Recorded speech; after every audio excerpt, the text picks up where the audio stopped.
রব্বে কারীম সুন্দর করে জানিয়ে দিলেন, ইয়াউমা ইউনফাখু ফিস-সূরি ফাতা'তুনা আফওয়াজা।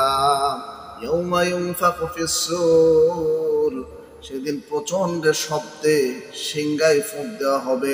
ফাতা'তুনা আফওয়াজা, তোমরা দলে দলে আসতে থাকবে।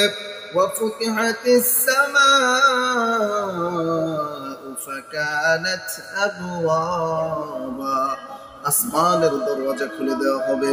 ওয়া সুয়িরাতিল জিবালু ফাকানাত সারাবা, পাহাড়গুলো চূর্ণ বিচূর্ণ হয়ে ঝরে ঝরে বালিতে পরিণত হবে।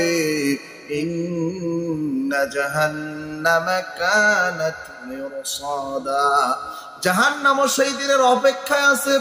ওয়া উসলিফাতিল জান্নাতু লিল মুত্তাকিন, জাহান্নামকে মুত্তাকিদের জন্য সুসজ্জিত করা হবে।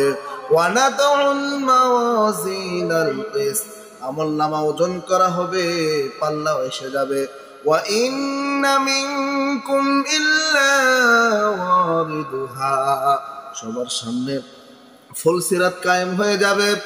ওয়া জাআ রাব্বুকা ওয়াল মালাকু সাফফান সাফফা, আল্লাহর আরশ প্রতিষ্ঠিত হবে এবং ফেরেশতারা সারিবদ্ধ হয়ে যাবে। আরশ